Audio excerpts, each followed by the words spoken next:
4 days in Amsterdam is not enough time. If someone tells you so, they're absolutely wrong. For our group, it was time to pack up our bags and head over to the Amsterdam cruise port. We're going to be boarding the Jewel of the Seas for a 12-day cruise. Let's go! The Amsterdam cruise port is about 5 to 10 minutes from the city center. You can grab a Bolt or an Uber, or if you're close enough, you can walk. Once you arrive, drop off your luggage, take the escalator up to the second floor, and begin your check-in process. You can use paper documents or you can use the app. If you use paper documents, the wait will be a little longer. Once you go through security, you can jump right onto the ship. Thank you.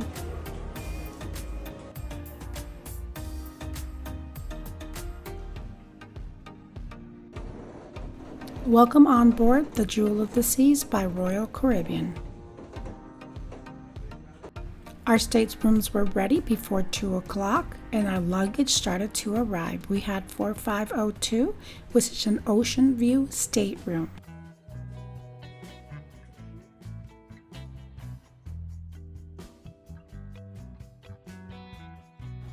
We started to unpack. Don't forget those magnets, the walls are metal. There's plenty of storage, and there's also hanging space and shelving space. Jewel of the Seas bathrooms include a glass door, so no curtain to stick to your body. Jewel of the Seas is a 21-year-old ship. She is a little older, but she's still plenty of fun, and the spaces are well taken care of and very clean. The lounges throughout the ship give you a beautiful view down to some of the pools. For us, it was now time to settle in and watch as we sailed to our first stop, the Cliffs of Dover.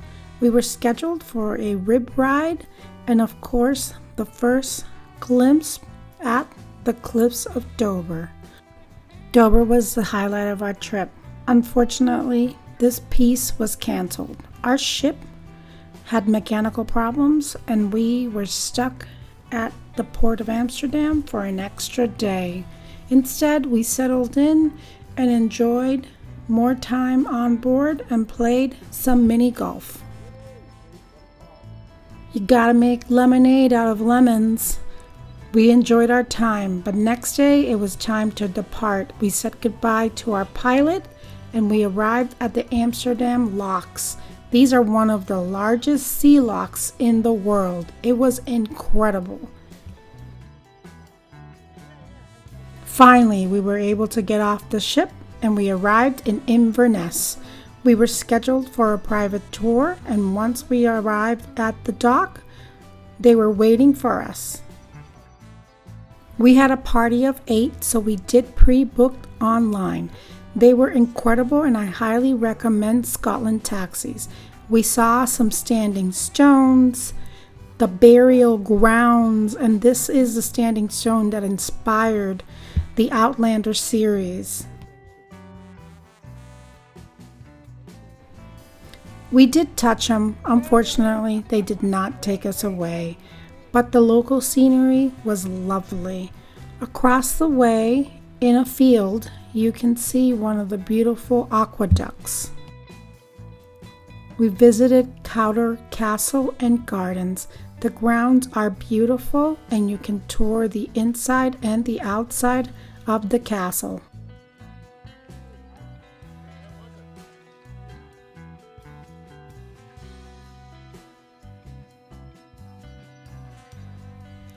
There are some of the original rooms. There's also existing tapestries dating back 200-300 years.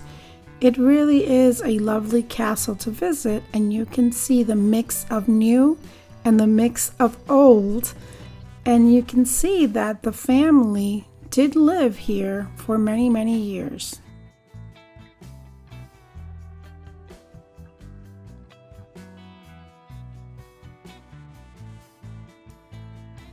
The gardens were in full bloom when we arrived in late July. We said goodbye to Cowdell Castle and headed into Inverness to have some drinks, some cider, and of course some local seafood. We did enjoy some mussels, fried fish. It was a delicious lunch. After lunch, we glimpsed Loch Ness for the very first time. It was incredible. Now it was time to have some Scotch whiskey. We headed to Singleton. Please note, if you do not like Scotch, there are other things that they do offer. They offer lovely, lovely cocktails with incredible local ingredients, and you will absolutely love them. Give them a chance.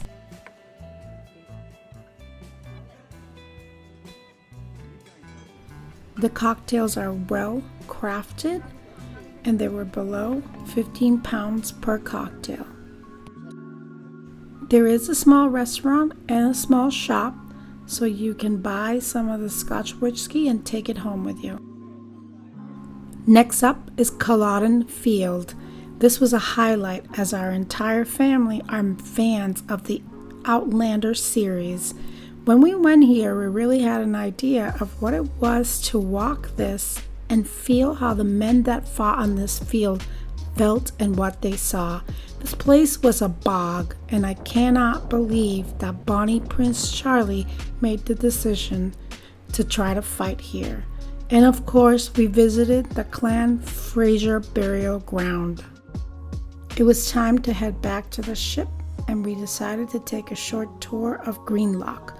It's a small town where the ship is ported at, but I have to tell you that the murals in these towns are pretty fantastic, so take a few minutes and visit them. And as we were headed back, we were bid farewell by these pipers, and it was always fantastic to hear these men play their beautiful tune. We boarded the ship, departed, and we were ready for the next day, which was the Shetland Islands. This is a tender port. That means they're going to be using the lifeboats. Make sure you grab the early tenders. It's a beautiful stop, and one of the best things about the tender port is that you get to experience the Shetland Islands from the ocean.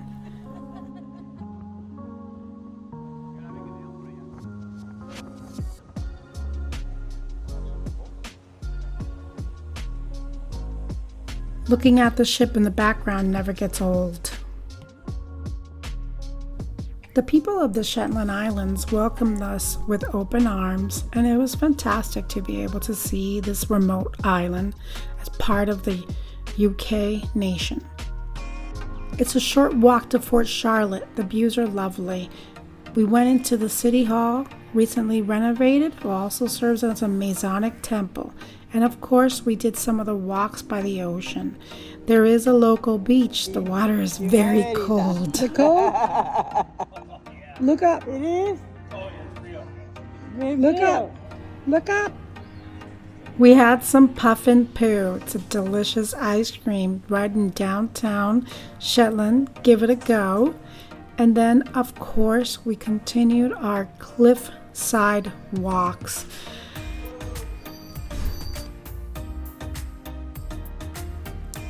We experienced some of the local gardens and saw some of the local artwork that was on the walls.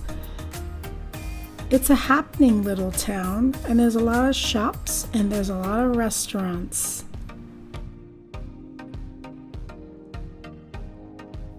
Bellies full of ice cream, it was time to say goodbye to the Shetland Islands. We jumped back onto our tender and sailed back to the Jewel of the Seas.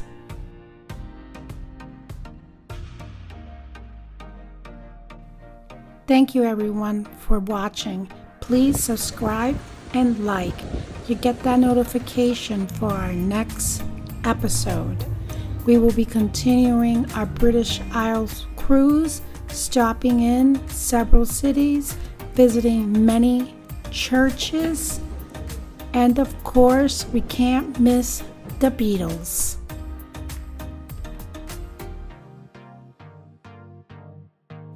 Until next week, thanks everyone.